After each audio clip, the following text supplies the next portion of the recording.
I'll say, you two should check out a mirror sometime. You look like shit run over twice.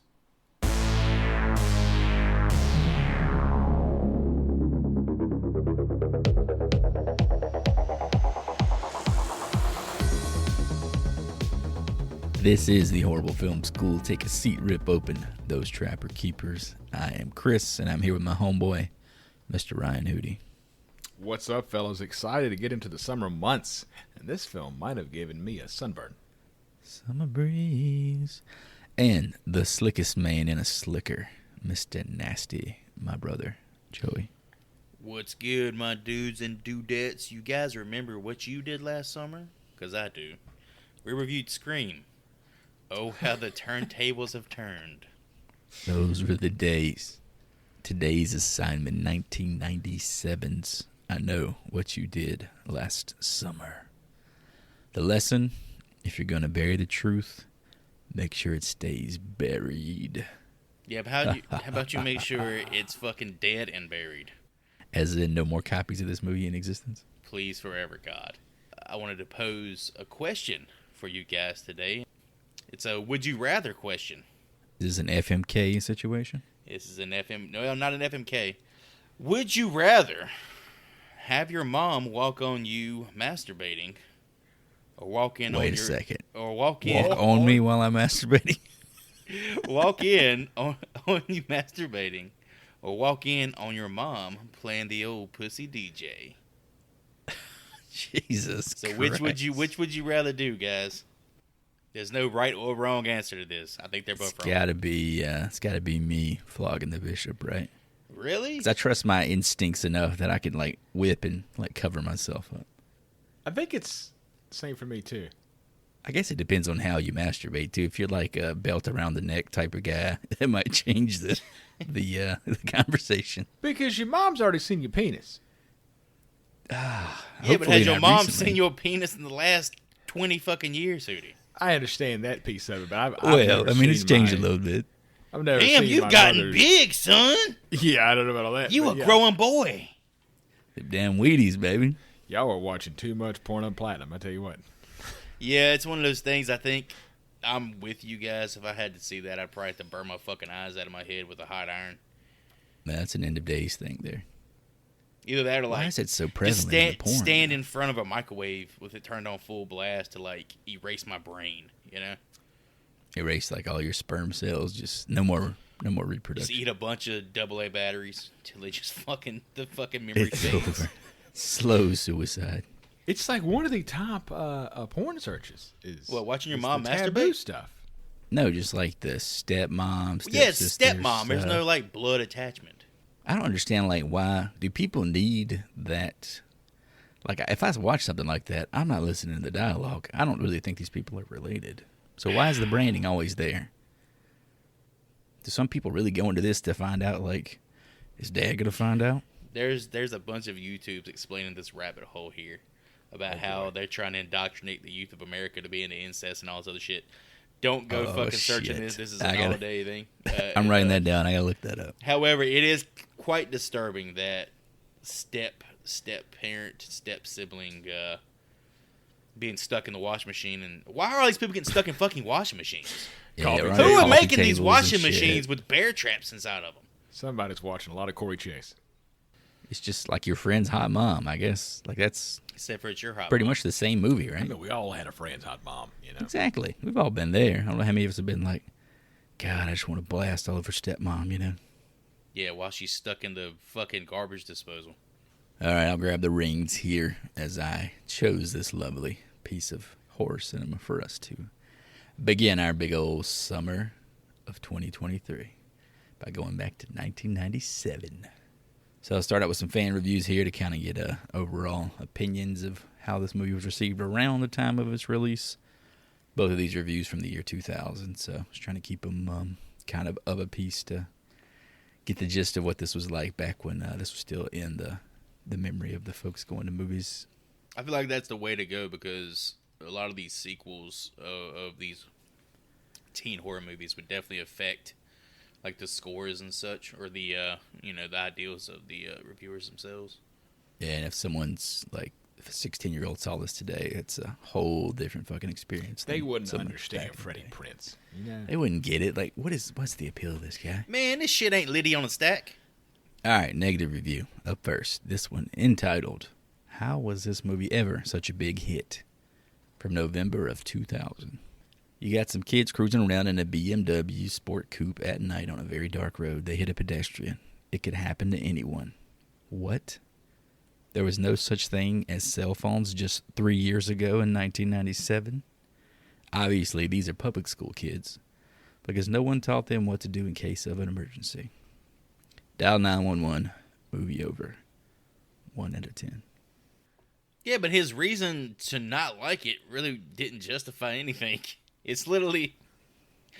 They literally discussed this entire topic for the first, 15 minutes of the movie? The logic of the movie is a bit of a stretch, I would say. I think that's why they have to discuss it so much in this movie. From the perspective of what would have been 18-year-olds in the movie, the logic is, in my opinion, pretty sound of why they... Allegedly fucking 18. Well, I mean, they're supposed to be 18 in the movie. But yeah, the logic of 18-year-olds, is there any fucking logic to what 18-year-olds think or do or say?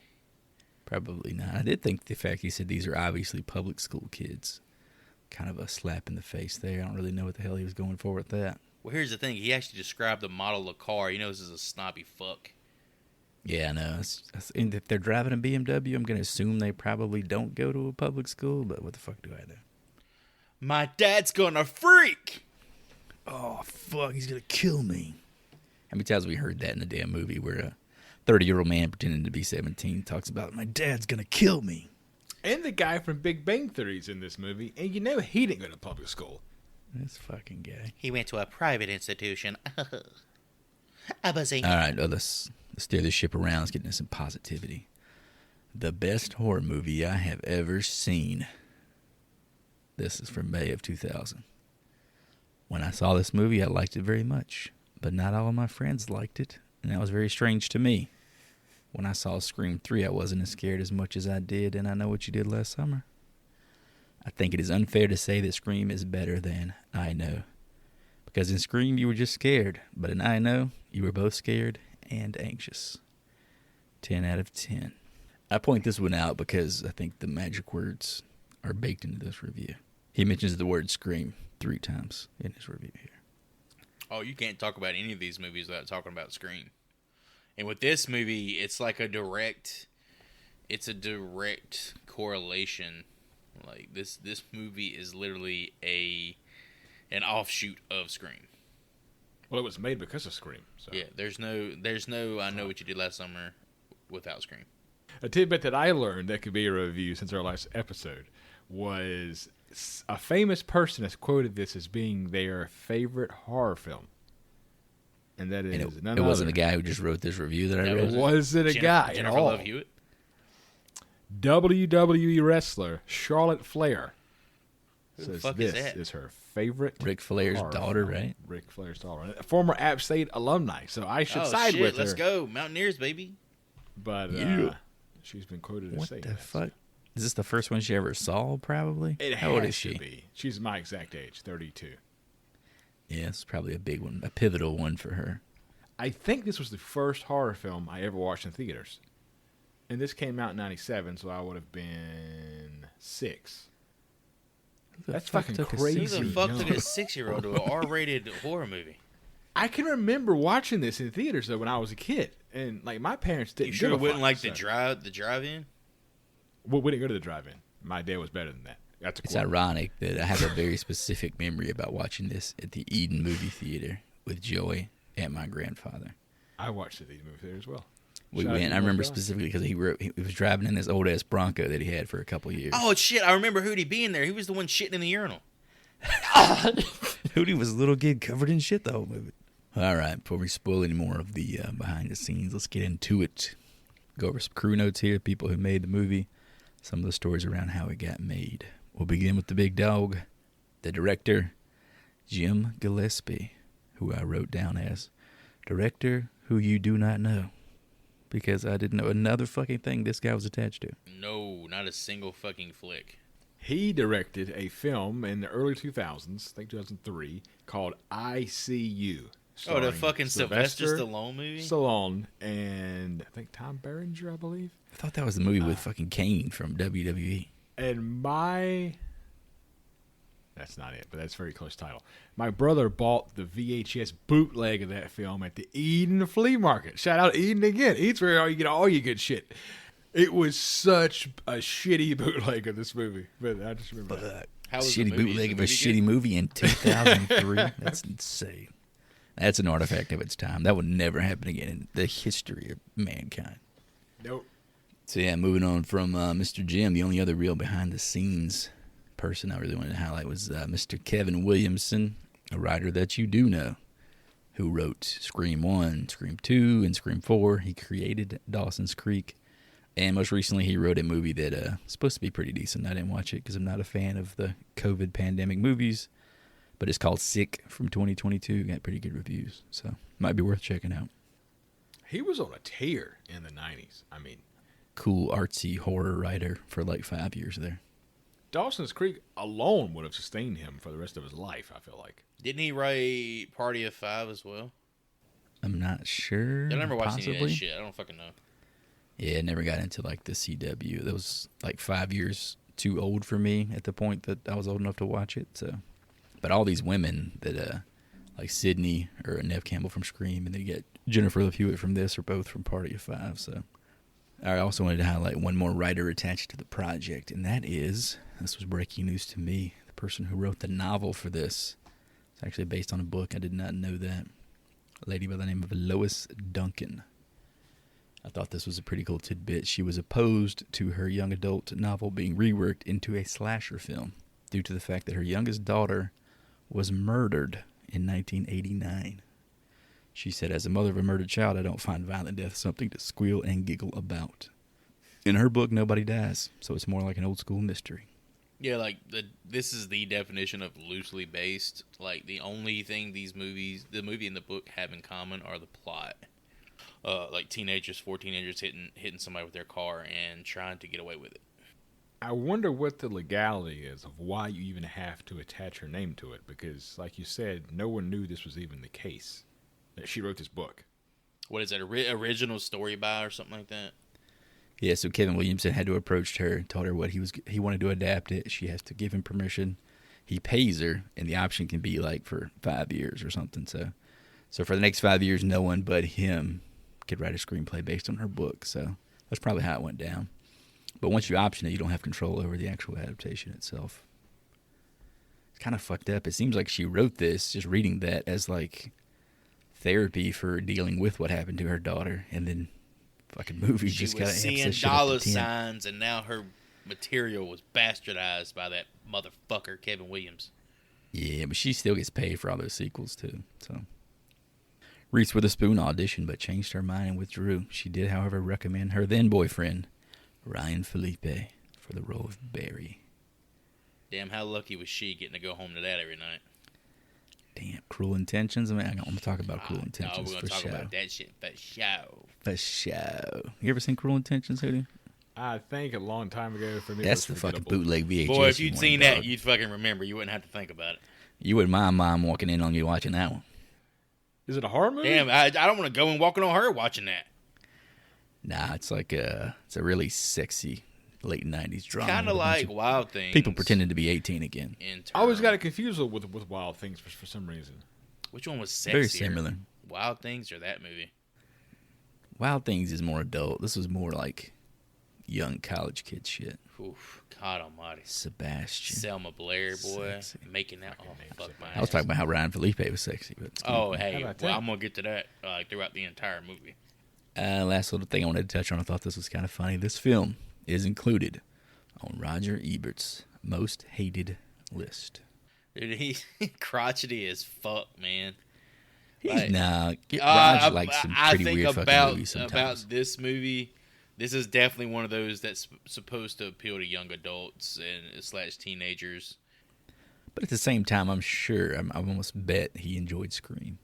How can you not hold that to the same standards? How big is his list? How big is old Roger's list? That's what I was wondering about. I didn't dig into it, but I was like, is this like a list of 3 and this is on the list? That's fucking horrible. Because he's not out here watching fucking Thanksgiving 3. Yeah, Like, that's what I'm saying. Like, maybe it's 100 movies. Who knows? like why is it even registered at all?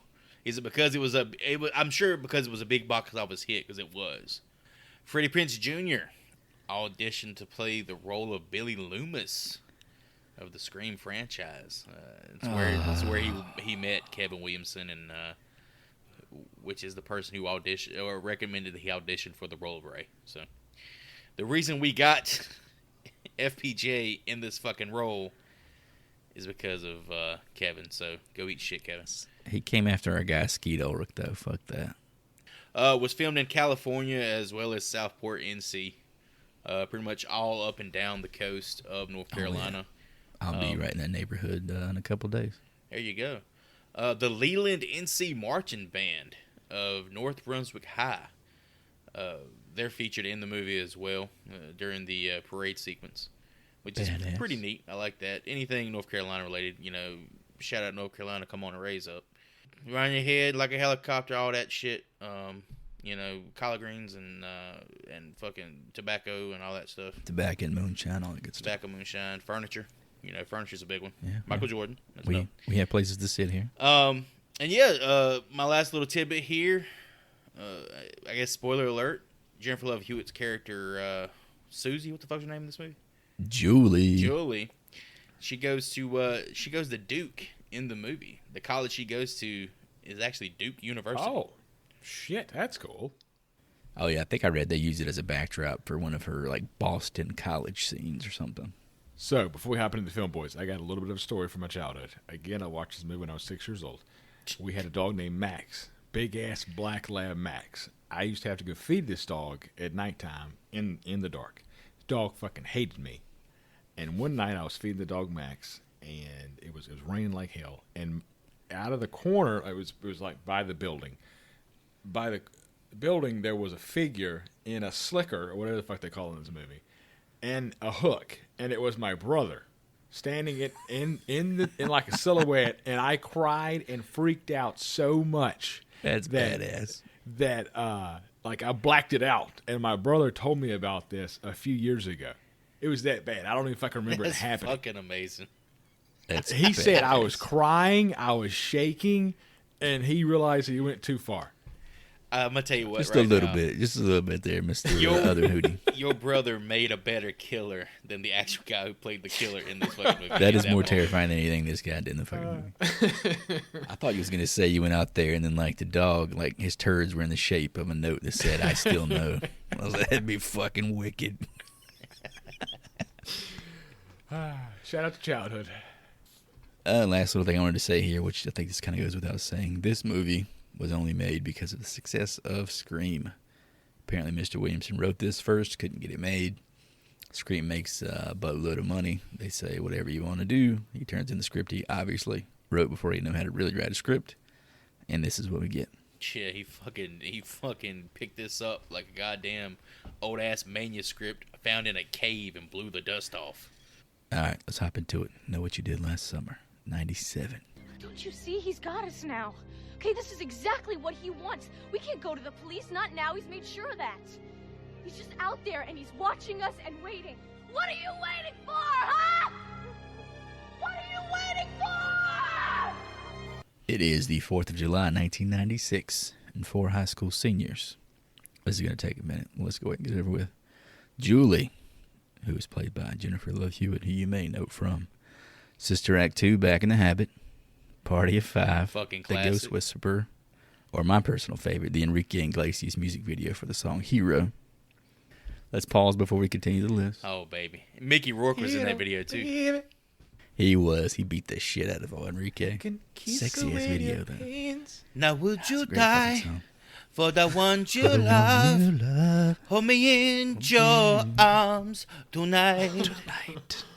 I need a recording of Raul I singing will that stand whole by fucking thing. you forever. Oh, yeah. Anger back in the day. That was a good fucking song. Dude, that 2003 song, oh my shout God, out. dude. He was so in love with Jennifer Love Hewitt. I was too. She was really hot in that video, dude. She is a very attractive young woman. Very cute, just beautiful eyes. She was also in one of my favorite chick flicks, Can't Hardly Wait. Oh, that is a good one too. I didn't throw that one in there. She's also like a somewhat accomplished musician. From 1996 to 2007, Jennifer Love Hewitt put out over 7 albums. Hell yeah. That's fucking 7? massive for 11 years. Take a guess at how many, I'm looking at Jennifer Love Hewitt Spotify, how many people have listened to the number 1 song on her Spotify 20 list? million. Easy. 5 million. 14 million. Damn, how many monthly listeners she got? That's 12. a song It's kinda called sad. No the Ordinary Love. the state of her career now in terms Scroll of music, up, you can see her monthly listeners. She probably has several. 200,000 monthly listeners. That's fucking insane. There's a little tidbit we didn't talk about earlier. 2024, I Know What You Did Last Summer. The second movie's ending is where the third movie will pick up, I think. I guess in the future. Oh, I don't remember how the fucking sequel ends. But the third movie is not going to be considered canon anymore. And this is going to continue the story of Jennifer Love Hewitt and Ray, whatever that guy's name is. Fellas, you can't see it. Okay.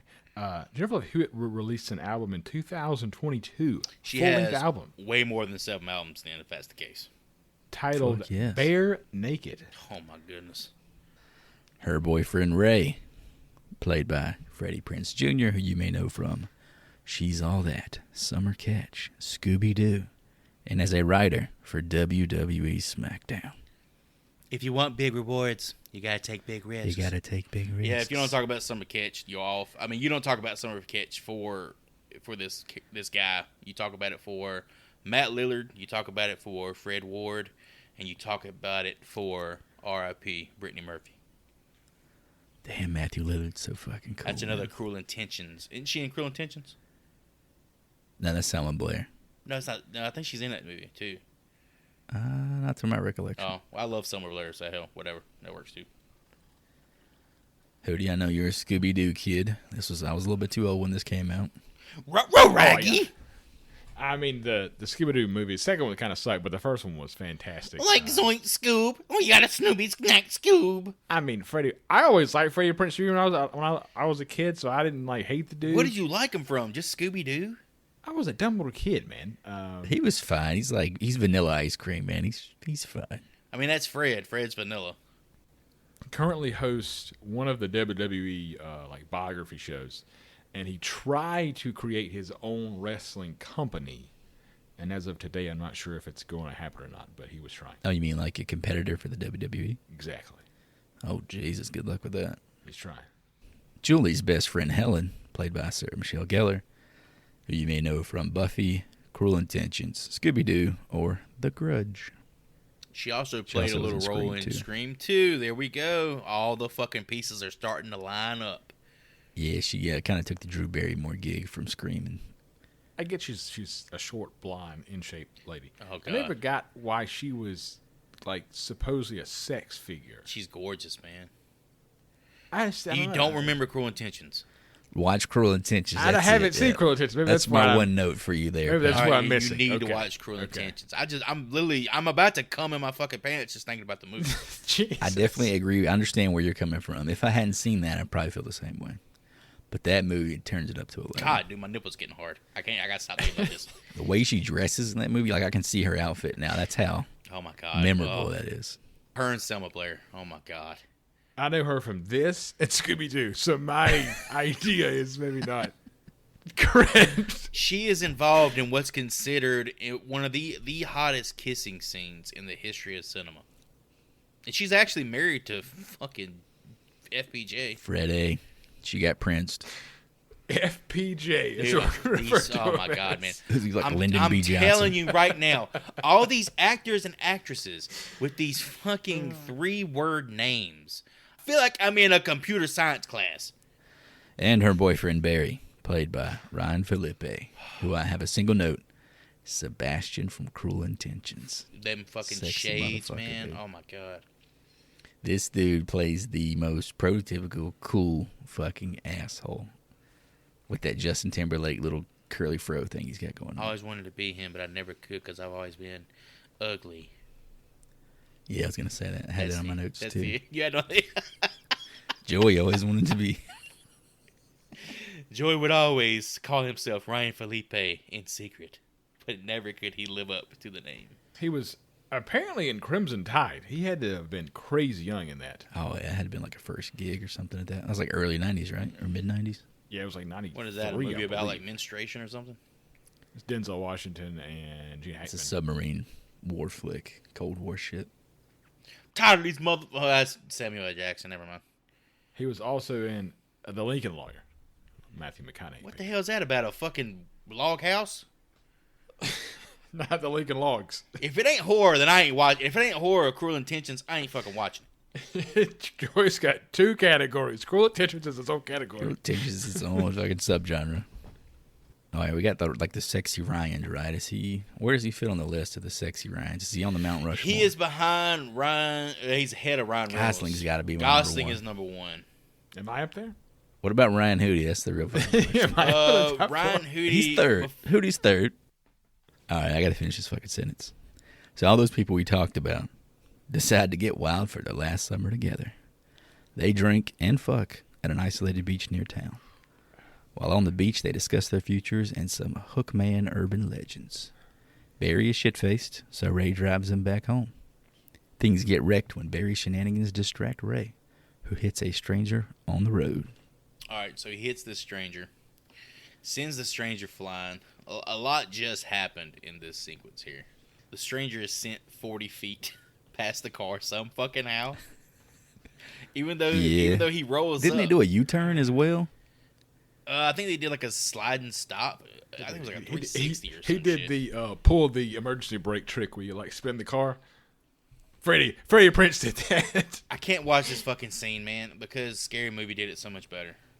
Yeah, they did. When she picks up the shoe and she says, "I found a boot," and the dude says, "Where's the foot?" So can we back up to the beach? Because there is some dialogue at the beach that needs to be talked about. Yeah, I got one I had a question about, but you go ahead. When Julie straddles Ray. God damn it. No, I'm sorry. That's different.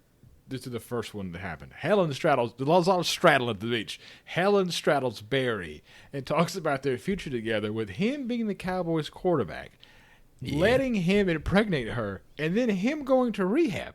It's all in the plans. But hey, she knows what the future holds for the. I like how she has their future planned out. I wish I had an idea of what tomorrow would bring like that. If I knew if I was going to be a quarterback, or if I knew I was going to be in rehab. Never comes.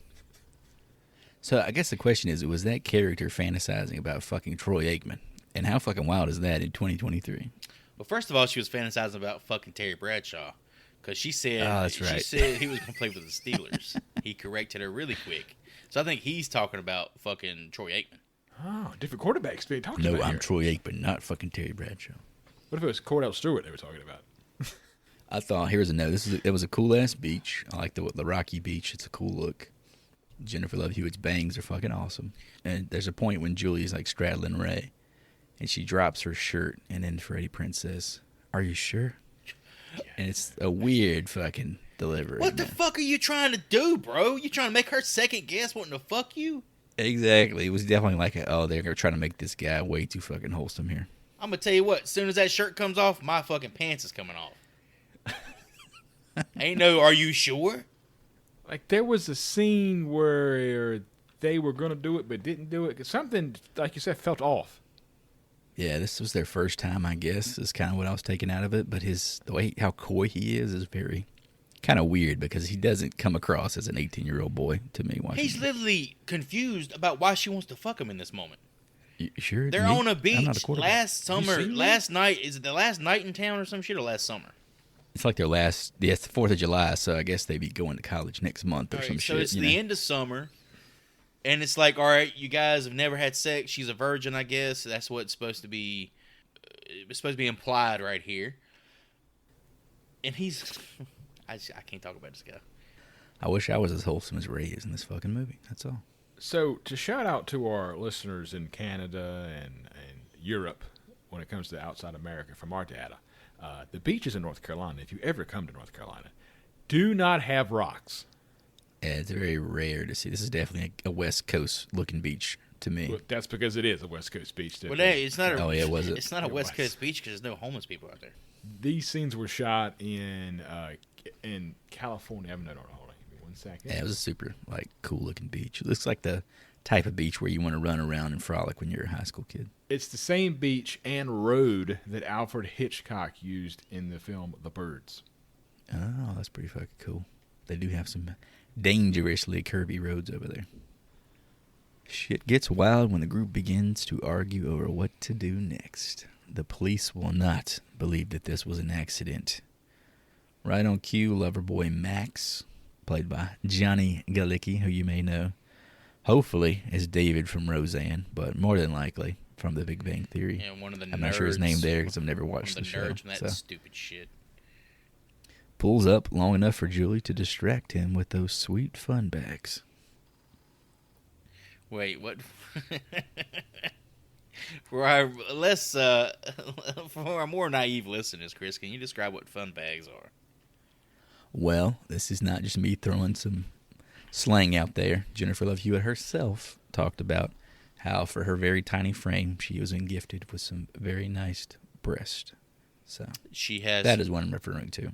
She has the chesticles, as they say. For a very little lady, they are very Dude, prominent. it's crazy. Have you during the movie? It kind of shows her. She's wearing a crop top or something.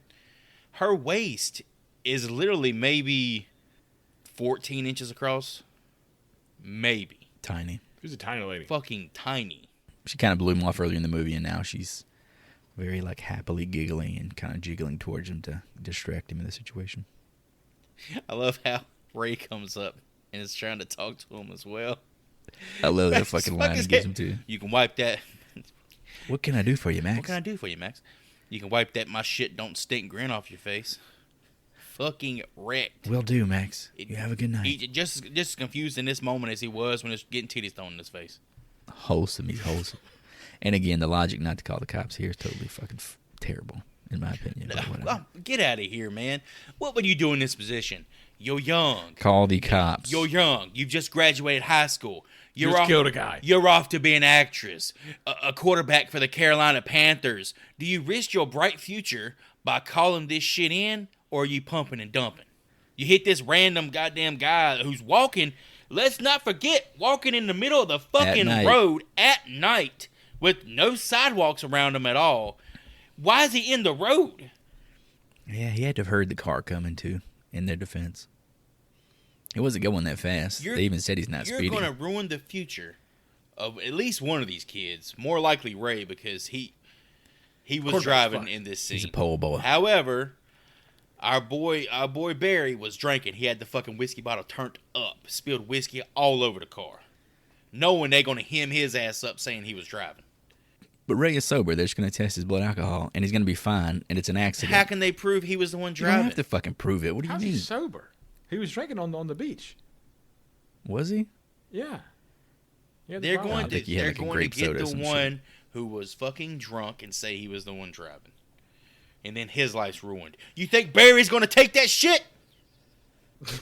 You can't be the quarterback of the goddamn Buffalo Bills if your ass is in prison for manslaughter.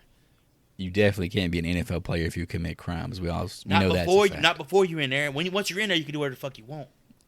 With Max gone, Julie argues for the group to report the incident while everyone else is like, nah. They take the body to the docks and dump it in the water.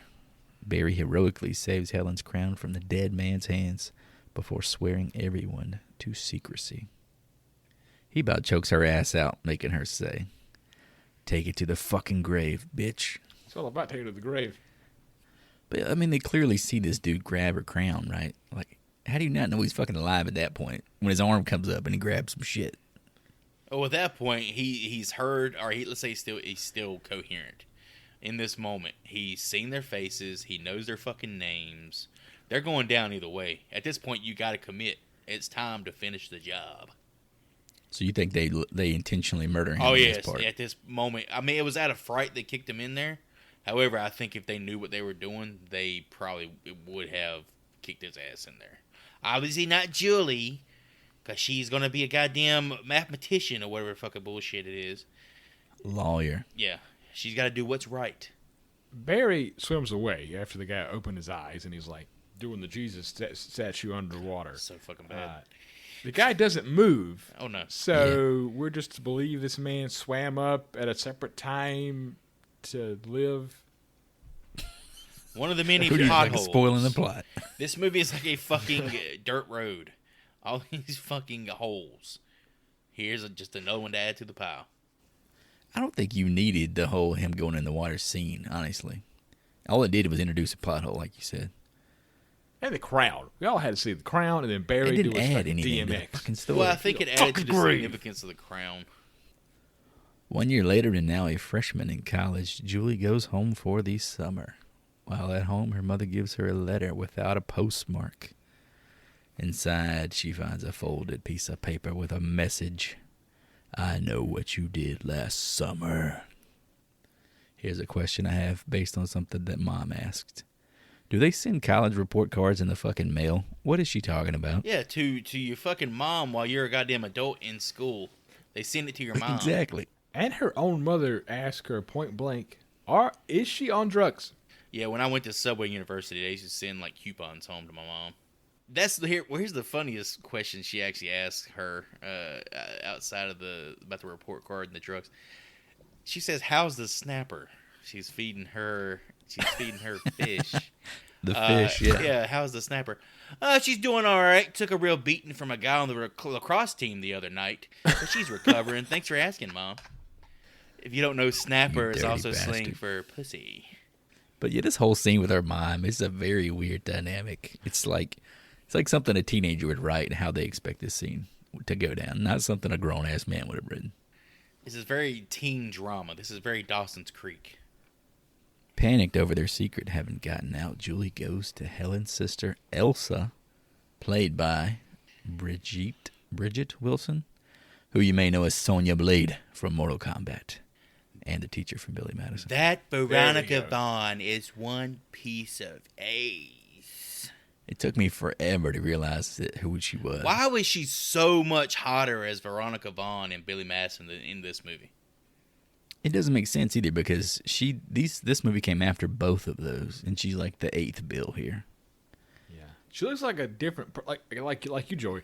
I looked at her credits and I was shocked. I was like, holy shit, that's the woman from Billy Madison. So she goes to Helen's sister and asks for Helen's number in New York. Elsa points her to the perfume counter, where Helen now works at the family store. Guess those dreams just didn't quite fly. And apparently the family store is a dress shop. It looks like the basement of a fucking Kmart is what I thought it was. It was really like horribly, it looked like a warehouse that people were shopping in. It's like a little store you'd find in a downtown, like, small town. This was an actual store in Southport that stayed open until like 2019, and I think it didn't survive the pandemic. So, but- like a fucking Macy's in a downtown location. So, exactly like that. The two women then go to see Barry, who recalls that Max drove by that night. Barry claims he'll talk to Max, so they head his way. Barry roughs him up and tells him to eat shit. Max has no idea what is going on. He literally, Totally confused during this whole assault. it's 1 year. It's 1 year later. Takes place 1 year after the whole incident, and he's literally getting his ass kicked for God knows what. He's over here fucking with crabs and fish and just getting them sorted, doing his job. His life fucking sucks.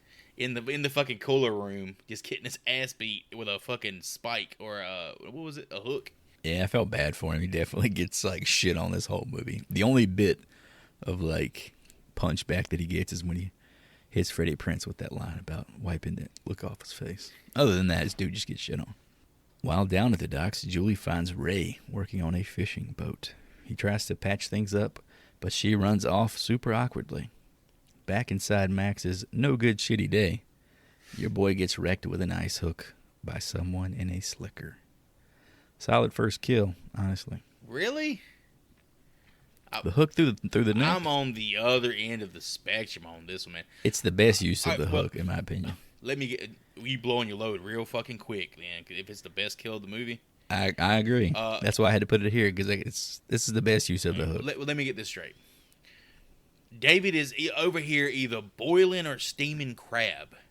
Max, motherfucker, Max. I call him David because of Roseanne. I'm not going Put to some call him respect Max. on that name. that's the thing. The dude from fucking the dude from the Nerd Show. He's over here boiling a steaming crab, right?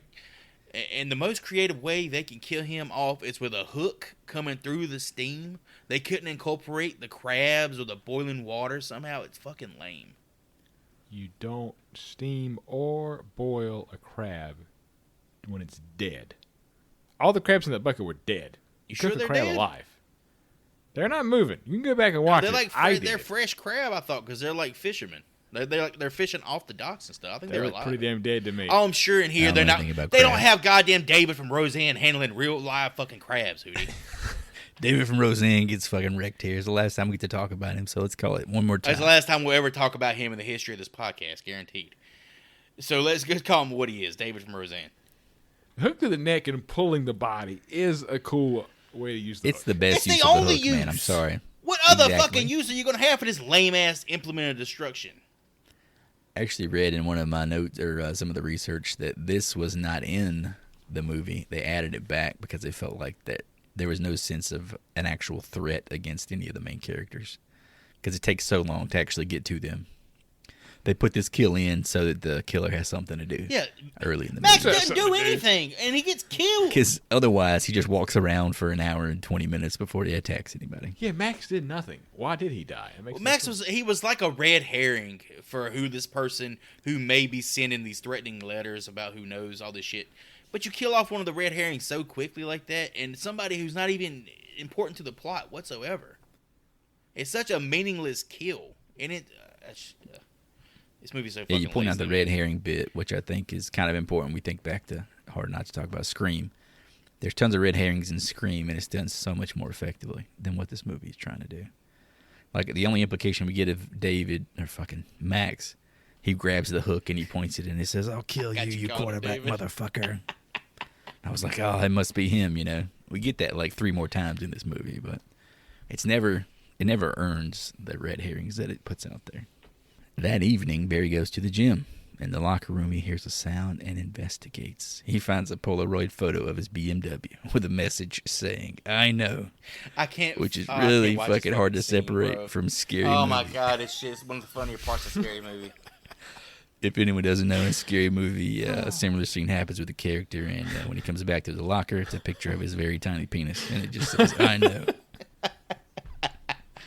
Anyway, he finds a picture of his car. Says, "I know." His jacket is missing. Outside, he sees his car starting and driving away. He chases after it until the driver tries to run him down. The driver, wearing a dark fisherman's rain slicker and holding a large ice hook, confronts him, and we fade to black. Weird ass scene. Weird ass way to end the scene in a horror movie. drives the Actually, car. actually enjoyed the way this one was shot. Like the continuous one shot in the gym, where the camera like spans across the different rows of lockers and then follows him back. Oh, where he's putting the picture in. I actually thought that was really good. That's the thing about this movie. Production in this movie is great. Like, it's actually really fucking good in my opinion. It kind of reminded me of the Faculty when they're in that locker room scene. It's kind of funny the you same say style. that shit. point. Mr. Williamson wrote that too. Oh shit, that's right. I forgot about that. A lot of correlations between these movies. So you like the way that the scene ended though, with him standing over Barry, and then we get like the POV, and then it just fades to black, and that's it. Well, no. That I didn't like that. That felt kind of weird. It's just the way everything was shot, like the action sequence there, and the locker room, and then Barry coming through with his shirt off, and that fucking V, bro, that fucking wet V. Oh, yeah. Oh man, all right. Oh yeah. Before we go further, let's do a fuck, marry, kill. Josh Hartnett, Skeet Ulrich, fucking Ryan Felipe, as their characters in the movie. So I'd fuck Billy Loomis. I feel like that'd be a good time. Which one do you marry? Josh Hartnett. Damn, they're all fucked up. You're gonna get divorced eventually. That then. you He's get probably half of making his some money. shit. Yeah. Yeah. All right, you know what? Yeah. That's Josh Hartnett. Which Josh Hartnett are we referring to? From The Faculty? Yeah. Oh, you're talking about Zeke. Yeah, Hold Zeke. on, Zeke. I might He's a marry fucking Zeke. drug He seems dealer, he's man. He's gonna fucking love you I know, down, man. He gonna jack you up. He gonna jack your asshole up. He got that good shit. This is true. I don't know. Can we just make love to all of them and that be into? It's just 3. I don't think I'd one-night kill stands any for of me. them. I wouldn't either. They're all pretty charming in their own way. Man, I can't kill you. 3 one-night stands. That's my answer. Barry is hospitalized but unable to provide details about the attacker's identity. outside of the Slicker and the Ice Hook. In the hospital room, the friends discuss the incident. Barry still against confessing. Julie discloses her research, revealing the name of the person they hit as David Egan. This is a name you hear a lot for the next hour. Thinking that Egan might be alive and staying with a relative, Julie and Helen venture to the Egan's residence in a remote, swampy area. Did we talk about the fact that we actually see the first person we see in the movie, in the entire movie, is David Egan? As he's this is something that I totally had forgotten about being in this movie. Yeah. As I started, I wondered if I was watching the right one. Yeah, the movie actually opens like with a typo negative cover of Summer Breeze. Summer Breeze, man, it's fucking dope. Summer It's so breeze. good. But it's like an aerial shot, really, really, really great. It looks awesome, and then it zooms in on our guy. He's kind of looking suicidal. He's kind of hanging off on the rocks. He's got a little fucking "I love you" charm in his hand. He's got a whiskey bottle, yeah. Yeah, very, very important. This is to the plot, but it, like Chris said, it is very, very easily forgotten. I totally forgot. I knew everything else that happened in the movie I had memories of except for that intro, which is kind of fundamental to how the movie plays out because we're led to believe that guy is the guy that we hit. Oh, with the I car, can see so. being 7, 8 years old for whatever reason in the movie theater, watching this movie and not knowing what the fuck's going on with that first part. I guess I could see that as a fucking 25-year-old too, you know? Right, I'm just settling in on my popcorn at that point, you know. So, But it's such a gimmicky setup. yeah, it's very cliche. It's very Dawson's Creeky. Now, the more we talk about it, the more I'm kind of seeing that. Julie and Helen reach David's house and encounter his older sister, Missy, played by Anne Hesh, who you may know from motherfucking Volcano. Tommy Lee Jones, and bitch. the remake of Psycho. That's a thumbs down for me. Who gives a fuck about Psycho? We talking about Volcano. Don't get me started on Psycho. Editing that last podcast when you had your revelation, I was disappointed in you. Wait, all I over can't remember again, what the man. fuck did I do? You said you'd never seen it. Well, Just, we can. Here's the shook my thing. Here's the fucking beauty head. of this podcast. At any point in time, we can change that. I could force it on you. This is true. I know Miss Anne Hesh from a show about how big Thomas Jane's dick is. Oh, in Hunk. God, that's right. I forgot she was I in thought there. you was talking about 61. She was also dead. Didn't they have some kind of like a relationship not long before she passed away? They dated for years, and then they broke up. Probably due to her issues. And then she had that car accident and all that madness. Yeah, she had like So- substance abuse issues or some shit. Yeah, I think she was just laid to rest in the last month or two. So R.I.P. that Apparently, sucks. her brother committed suicide shortly before this film Jesus. was made. So I think it might, stem from that. To make it more somber, let's get back to this lady. Yeah, let's start talking about Jennifer Love Hewitt's tits again. Oh, yeah. Initially suspicious of Missy as a possible killer. There's another fucking red herring. They eventually rule her out after conversing with her. Missy reveals that someone visited after her brother's death, claiming to be his friend. When asked for the person's name, Missy recalls it as Billy Blue. Did you guys think that this was real? Like there was really a dude named Billy Blue, or did it obviously come off? It came off name? as an entirely fake name. The way she even said it. Who the fuck? Yeah, it was like, sounded like they had fucked in the woodshed and she was just reminiscing. What was his name? Billy Blue Balls for about 10 minutes. It went blue when he left. But yeah, again, It was this is empty more when of he that left. red herring. She's like gutting a fish at one point. It's just, it's kind of nauseating to any go through this pictures? after having the S tier scream in my brain recently. Yeah, Scream did the same thing, but they did it way better. Do you have any pictures of Billy Blue? Oh no, I can't. Those are private pictures. She's got a little bit of crust left What on my was it? wrist. Just his from it. That's about asshole? all. Like him with his butt cheeks spread open? Yeah, these are private pictures. I just got this one of his fucking stink ring. Nice. He said, "You want a ring? Put your finger up there." That night, Helen returns home and gets ready for the upcoming 4th of July parade. She doesn't notice a fisherman entering her house through the door, going A fucking upstairs, fisherman. and hiding in her bedroom You closet. gotta be fucking kidding me. A fisherman. This dude is in full-on fisherman regalia, This brother. in the middle of fucking July. This dude is walking around in this goddamn sweat tent. Looking like a demonic Captain Jesus George. Christ, looking He like looks like he's goddamn- cutting fucking weight for a UFC fight. Who was that motherfucker? Little Bear used to wear, Used to wear rain suits Paddington. all the time. No, I wasn't Paddington. Paddington. That's my Dude, guy. Corduroy Joe, whatever the fuck his name was. What was his fucking name? Paddington, motherfucker. Was it Paddington? Yeah, dressed like fucking Paddington Bear all the time. And Paddington's goddamn, fantastic. we live in North Carolina, bitch. Imagine wearing that in July. You'd pass out. Anyway, this dude walks all through her fucking house and goes upstairs in her bed. Yeah, the damn dad is sitting there watching baseball. Don't even know she come in the house. He doesn't even acknowledge her when she speaks to him. It's kind of fucked up. The next morning, she wakes up to a shocking discovery. Her hair has been slashed, and the word soon is written on her vanity mirror. Oh yeah, it's established that she is very, very, very obsessed with how nice her hair is. The hair, yeah. Literally earlier in the scene, the sister kind of makes fun of her and her precious hair. Also had a note here that if I caught this bitch drinking Diet Coke at night, I'd kill her too. Well, here's the thing. They really emphasized the Diet Coke. She opens it, right? It was very...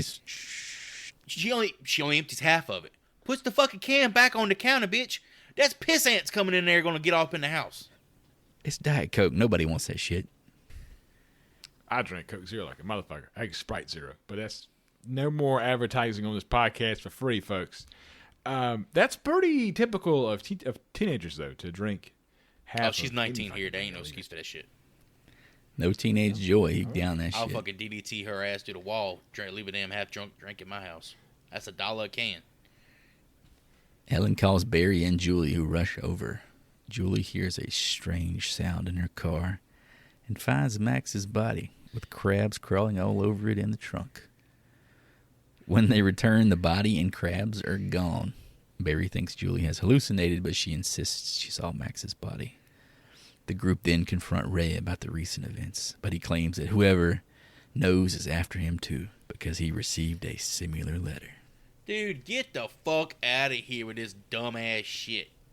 Ain't This no is way. bad. This is bad. Ain't no way that man got the body out along with 40 plus crabs.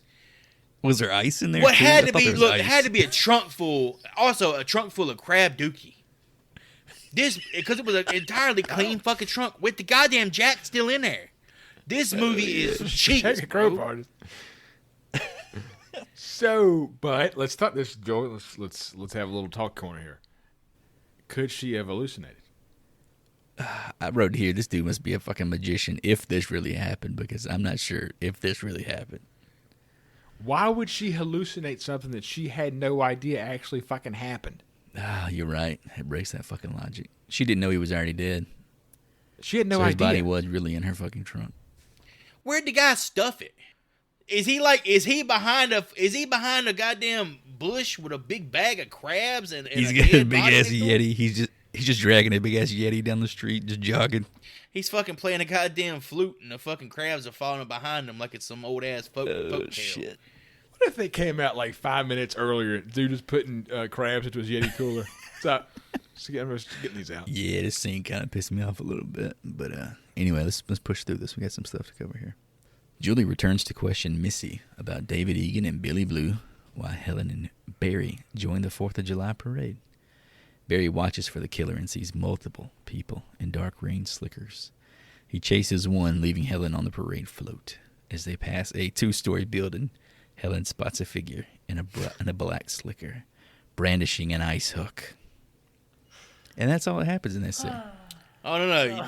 Did you talk about the part where Barry tackles some random old man Oh, that old ass who dude looks about like he has a attack. fucking heart attack after he gets tackled? Yeah, that looked bad. And Barry doesn't even acknowledge it. He's just like, oh, fuck. We my got bad. it. All right, we got to bring it up again. Middle of July. They're not on a fucking fishing boat. I understand this is a fishing village. They say it plenty of times after me. Middle of July. These people are walking around in fucking slickers, head to It has toe. swamp nuts, dude. This straight swamp nuts. Swamp nuts. And I can't believe you fucking skipped over the most iconic scene in the entire movie. What's that? you Please did. tell Oh, me. where she's in the goddamn middle of the street screaming with the titties out. Funny that you bring that up, because I actually was reading about where that came from, and it's much less interesting than you would imagine. Hit me with it. So apparently there was like an 10-year-old kid who was on set, and he was given the prize of choosing what happened next in that scene, and it was his idea my for her to spin in Dude, circles. that's the most iconic scene in the movie. Like a 10-year-old boy's suggestion. All right, she's in the middle of some sort of suburb. We're doing this, right? Imagine, this is the morning. This is morning time.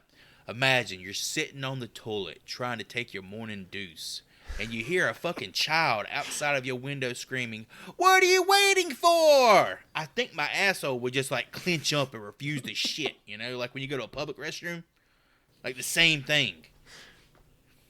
I just imagine me working in my office and looking out to the street. There's just some chick out there screaming, "What are you waiting for?" What the fuck is wrong with her? Let me get back to this Teams meeting.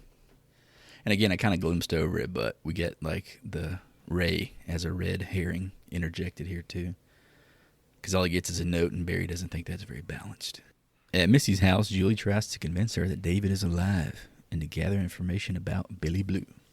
Missy insists her brother's deceased and shows Julie a suicide note saying, "I will never forget last summer," which matches the handwriting of the note Julie received.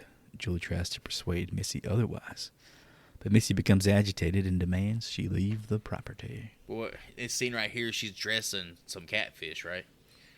Oh, yeah. There's 70 fucking catfish out here on these tables. Who's she dressing all this catfish for? Shit got stank. She lives by Who the hell herself. she feeding? Yeah, who caught the damn fish? Well, I don't know.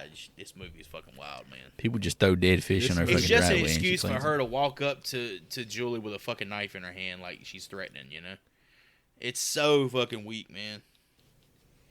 This classic 90s horror film comes down to calligraphy. Yeah, the fucking handwriting.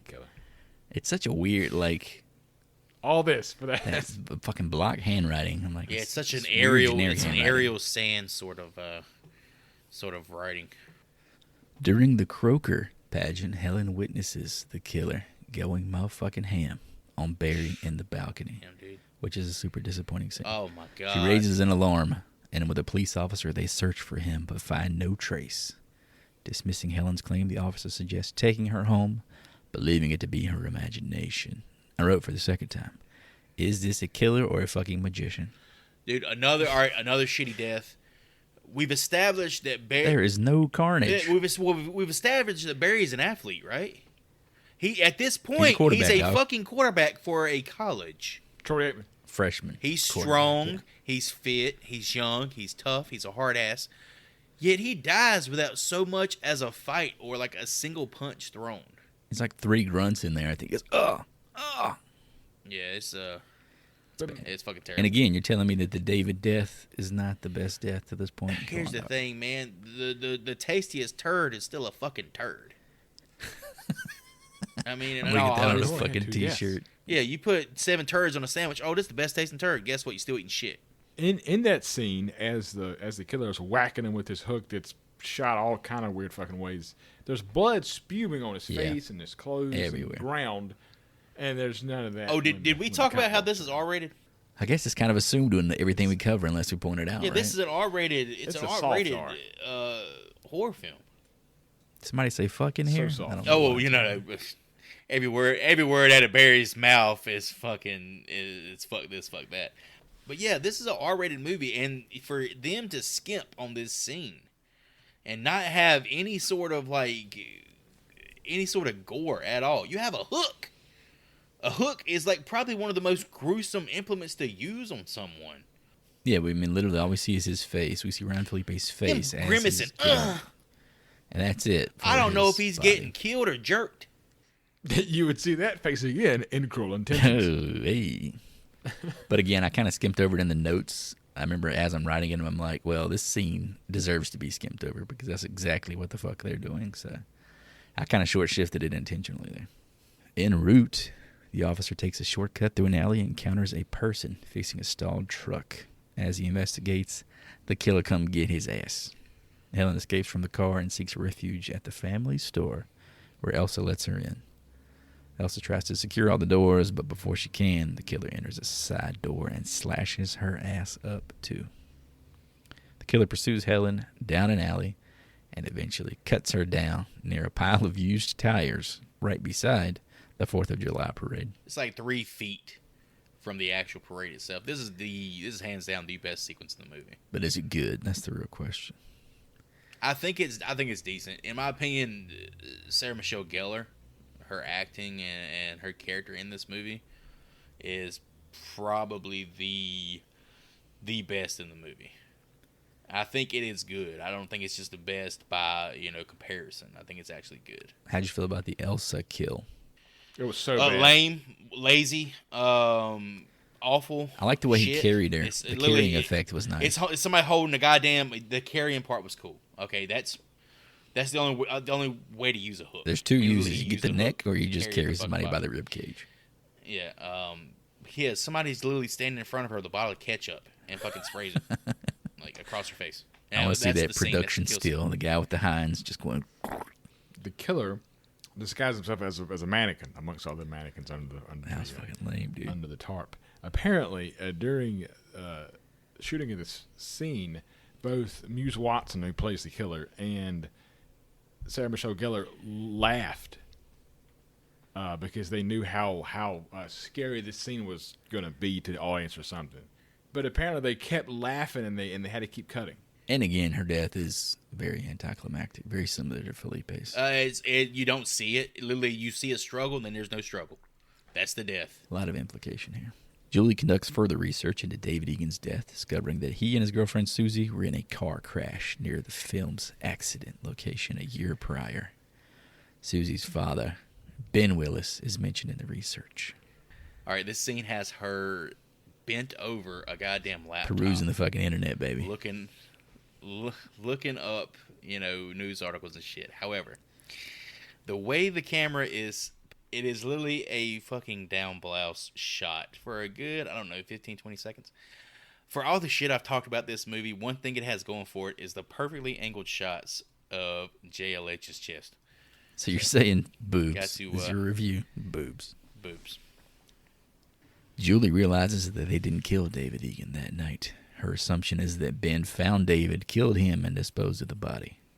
However, before Ben could return home, the four friends crashed into him during their joyride. Julie decides to inform Ray, who is working at the docks. She shares her theory, but he dismisses it. During their conversation, Julie notices the name of the boat that Ray works on.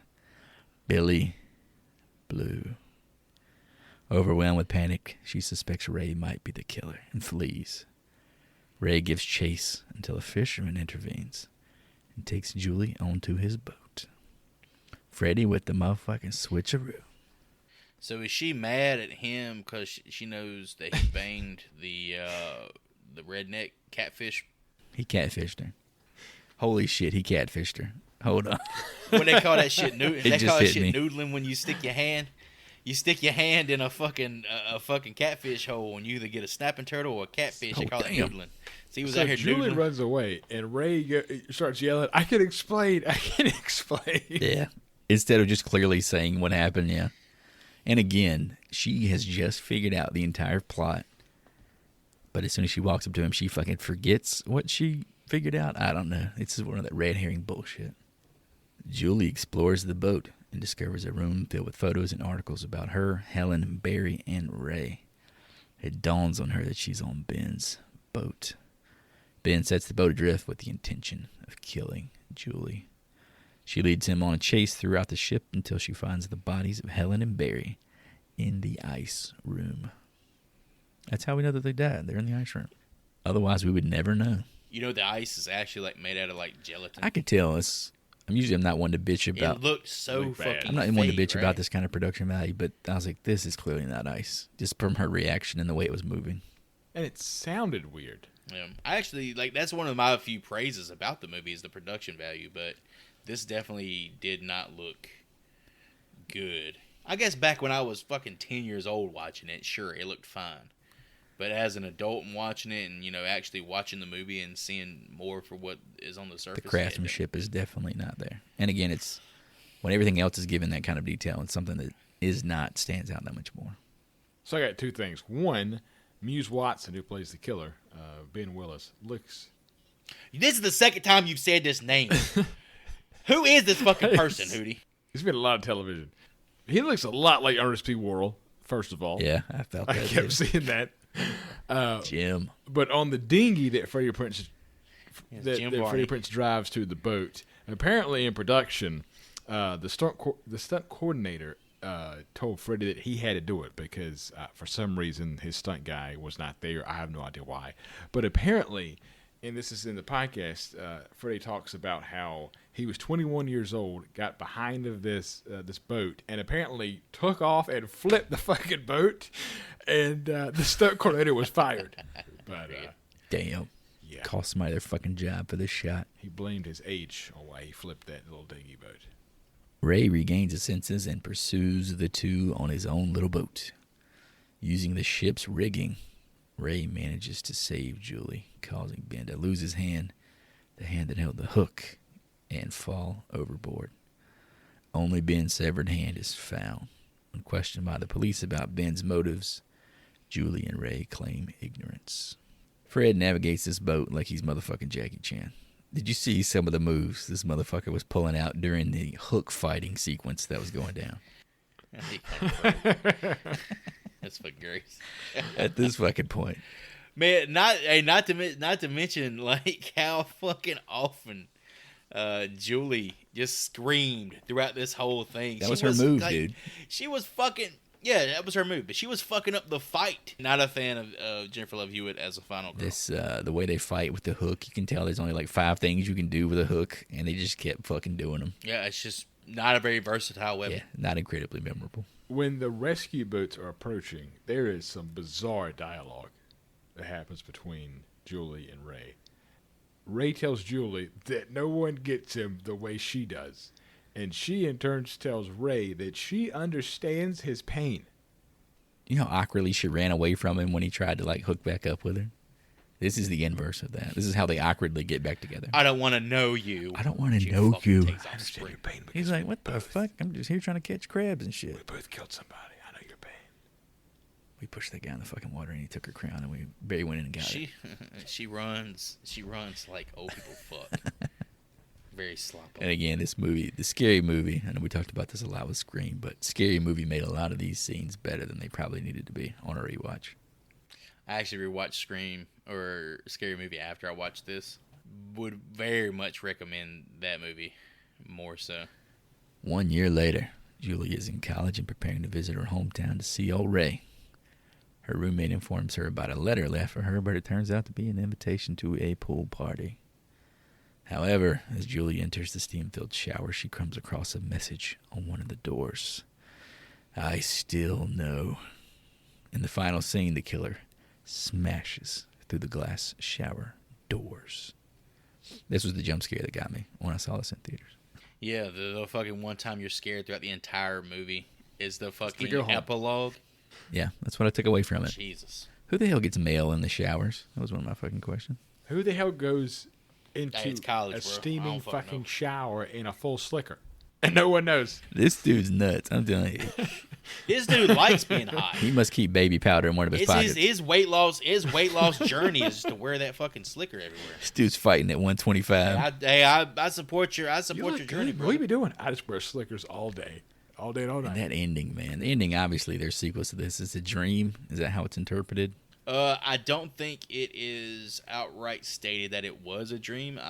However, I think it is heavily implied. Yeesh. I don't remember the sequel. All I remember from the sequel is Jack Black being my favorite part. Oh, shit. He wasn't that. He had, like, dreadlocks.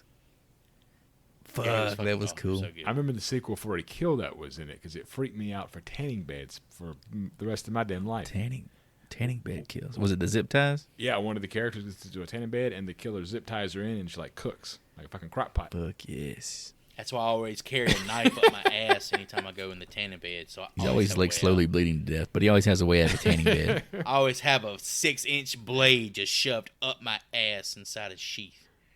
Yeah, boys, it wraps her up. That's our foray into this summer. Nothing but big dreams ahead of us, just like these 4 kiddos. I love how you had the option to choose Said, Jaws, "Fuck it." but you fucking chose this. What did I mess. pull out last time? Wicker Man. I've been too prestige lately. We need to Wicker Man get was into great. some That of the was a really good choice. sludge too every once in a while. So you're welcome. Memorabilia. What are you hanging up in the old mansion from I Know What You Did Last Summer from 1997? I could go first. And throughout this podcast, I've learned that the item that I picked has a double meaning. I live at the beach, so I believe having an all-black slicker around may come in handy at some point. Plus, I love wearing all black, and apparently I can lose some LBs all in the same time. Give me that all-black slicker, baby. You catch you jogging in that fucking thing. They fucking walking the dogs in the all slicker. The fuck is wrong with that guy? You're going to have to put some of that running tape on your nipples if you wear that shit. That's going to tear your nipples Nah, you got to apart. invest in some baby powder. Your balls are going to be fucking raw. I want one of those giant blocks of ice they keep in the fish cooler. You know how good it would feel to cuddle up with one of those this time of year? My legs and taint wrapped around it, cooling my nethers. My nipples are getting hard just thinking about it. There's only one answer here, man. It's the only thing about this fucking movie that has any staying power. Don't say that goddamn hook. It's the ice hook. As ineffective as it Fucking is, lame, it is dude. the Oh my most. God. It's the one thing that this movie is trying to make you say, I've never seen that before. So, I don't think it works, but never know when you can fucking use one, I guess. We saw that shit 30 years ago. When I was a baby? Fucking Candyman. Candyman's different, though. Candyman has powers and shit. This motherfucker has the power to control crabs. He's got power. Candyman had bees. He can control crabs and bodies. Candyman has, like, special shit. This motherfucker's like Bewitched. He can wrinkle his nose and just teleport crabs anywhere he wants at any We one get time. Mortal Kombat to make a special section of Candyman versus the Slicker. We just fucking go at it. Yes, fucking do it. Fucking call him the Slicker. Don't even call him Ben No, Evans. the or whatever slicker. fucking name Ben is. Evans, isn't that the guy who makes, like, mashed potatoes and shit? That's Bob Evans. Bob Evans. Oh, shit. Ben, Man, I love playing the Slicker in the new Mortal Kombat. Bob Evans. No, Bob. Slicker. I want to write a fucking movie called Slicker now. I just like saying that word. Slicker. All right, let's put it to rest. Let's get the grade books out and give Mr. Gillespie his just desserts. Gotta say, fellas, this was a guilty pleasure for a long time. I haven't seen it in a long time, so it was kind of odd to say it as a guilty pleasure, but I Know What You Did Last Summer was a movie that I first watched when I was 6 years old in a movie theater that I should never have been in. I had fond memories of this film due to watching it in theaters and just the era in which it hit the pop culture mainstream. Late 90s, you got the rise of WWF, the Attitude Era, and Scream, The Faculty. This cast was the shit in the late 90s and helped make this film a success at the time. Upon rewatch, it does not hold up to other horror movies we have covered on the show, The Faculty being one of those. And because of that, and the poor acting from Freddie Prinze Jr. and a few others, I give this film a C. So this is another movie I haven't seen in over 10 years, probably closer to 20. Fuck, I'm getting so old. I don't really have nostalgia goggles for either movie, however. The revisit of I Know What You Did Last Summer wasn't quite as pleasant as that of The Conjuring. I had the vague notion, going into this, that I somewhat enjoyed watching the movie growing up. But in hindsight, I'm thinking it was just getting to look at Jennifer Love Hewitt's cleavage for over an hour and a half, was what I was really into. As far as positives, I Know What You Did Last Summer has pretty high production value. The scenes are well lit, slick camera work. Visually, the movie looks and feels great, especially for the late 90s. A decent enough soundtrack with the lights of Typo Negative, Korn, The Offspring, very reminiscent of the other teen slasher horrors of its time. The story setup is pretty unique, but that's more of a nod to its loosely based source material. Ryan Felipe killed it as the unlikable douche. He had my man pussy wet throughout the entire movie. He's acting circles around these chumps, aside from Sarah Michelle Gellar, who was stellar throughout and who honestly should have been the lead. Jennifer Love Hewitt is hot and a decent enough actress, but is useless as a final girl. Although she does have quite the set of lungs on her. You know, her screaming and her singing as well. That leaves Freddie PJ, who looks confused throughout the whole movie and needs to take his ass back to the mystery machine, whatever the hell it is he drives in Scooby-Doo. Well, that was the nail. Now here comes the hammer. Its meager body count consists of overly shitty kills. What little tension the movie builds is fleeting. There's a lack of substantial suspense. The jump scare ending is ass, so much so that it was immediately retconned by the sequel. Not only was that epilogue ending terrible, so too was the boat chase sequence. I would have been so much more interested in watching Ryan Felipe and Sarah Michelle Gellar take on Captain Hook on the boat than Rand Julie. Speaking of Captain Hook, Ben Willis is a shit killer. The slicker look is scary enough, but the killer himself is boring and uninspired. If you want to see hooking done right, check out Candyman, which we also have a review on. So yeah, go give us that a listen as well. This movie it's worse than just a Scream knockoff. It's a piggyback movie, only seeing the light of day because of the success of Scream. It's a script/story no one in Hollywood would touch until Scream revitalized the slasher genre, and in turn took I Know What You Did Last Summer from being an afterthought to a quick cash grab. And while it was very successful in that regard, it was unsuccessful in being a good movie. 1997's I Know What You Did Last Summer grades that with a D. Now if only it was Ryan Phillippe's D. Wouldn't that be nice? Wouldn't that be nice? All right, I brought this to the table for us because I kind of felt like we were all in the same boat. It had been a long, long time since we had truly evaluated this, what I once upon a time may have considered a 90s classic horror film. The cast is definitely peak late 90s, and in retrospect, they are probably too big for the movie itself. It feels like their star power may be kind of weighing down what's going on here, with some of the roles kind of feeling miscast, or maybe they would work in, like Joy's referring to, if we swapped roles here. Something you really wouldn't encounter if you did a more traditional casting. Maybe some actual B actors playing in some of the B parts would have been nice. And most importantly of all, the sounds of Scream. Truly deafening here. This feels like the work of someone that would one day write Scream, which is exactly how this went. This was essentially his rough draft for what would become Scream. Obviously, he figured out how to write a little better than this and made one of the most enduring franchises in horror history. The tension and uneasiness that we encountered in Scream is just not here. Everything that gets set up is paid off too quickly and without any real stakes in mind. The central conceit around reporting the accident is flimsy for me, and I feel like that happens so early in the movie. It just feeds the rest of the movie. Nothing is quite logical, or the physics of the universe don't really make much sense with this killer. It's played much better in the time capsule that was in my mind. I am not looking forward to covering these sequels. Mr. Gillespie leaves my classroom with a D+ for his efforts.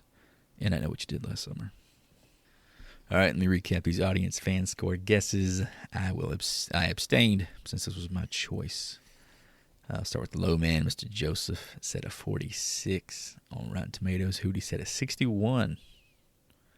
I feel like that's fucking generous now that I watched it. I was kind of shocked. Shocked to reveal this audience score here. It's actually a 41. Holy shit. Joey is in the money, but it's 5 points lower than his low-ass guess. So, but before we get to sing your praises, Mr. Nasty, we do have a mandatory assignment. It is July. It's time for some more of that Texas heat. This next foray will lead us into the Texas Chainsaw Massacre Part 2. Oh, boy. Dog will hunt. Dog will hunt. Motherfucking hunt. Dude, I'm ready for this shit, man. Alrighty, folks, if you want to play along, we're going to watch the official trailer on YouTube for the Texas Chainsaw Massacre Part 2. Let's go. Fucking Scream Factory, man. Dude, they kill it with their oh, shit. Ooh. No 16-year-olds in here. their remasters. Canon. What year was this? 86? 13 Yeah, it's late years 80s. ago, I said OG was audiences 73, across right? America were horrified by the savagery It of took a 13 faceless years to get a killer. sequel. In the wake of this bizarre rampage, he I vanished. think that's a chainsaw. Oh, he's fucking No. oiling it with blood. After more Oiling than it a with blood, decade baby. of silence, he has come out of hiding.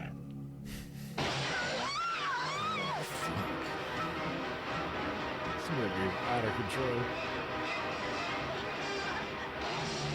And some fucking caves. Texas Chainsaw Massacre 2. The Buzz is back. Directed by Toby Hooper. That was awesome. Oh shit! Toby came back for the He's sequel. So fucking good, dude. The buzz Fuck is yeah, back. that has like a great fucking 1980s trailer voice too. All right, boys, that's the trailer. Got nothing at stake here, but for shits and gigs, let's take some stabs at that, or let's take some roaring chainsaw swipes at that Rotten Tomato fan score. Let's say it's at a 45. I'm gonna go 50%. Stick a fence post in my mouth. I'm going to be on the fence for this one. I always go way too high on these films recently, so I'm going to go 38. All right, folks, thanks for listening. Check out the website, horriblefilmschool.com. There you will find links to the podcast platforms, the socials, and if you find the little heart icon, you can even get to our merch store. So check that bad boy out. Give us a follow, buy a t-shirt, maybe leave a review. Send us some obscure notes written in black block letters. I am going to say goodbye and offer my support to women defending the reigning hometown Beauty Queen Championship tiara. As always, folks, if you're hearing our voices, tell at least one person you know. Spread the love. Spread that campaign. I'm going to go get myself some sunscreen and go in the backcountry of Texas for Texas Chainsaw Massacre 2. Thanks for all the likes, the subs, the listens, the follows, the downloads. We really appreciate you guys and gals' support, as well as your time and attention. Be sure to join us next time when we grab some Texas barbecue in 1986's Texas Chainsaw Massacre 2. Class dismissed.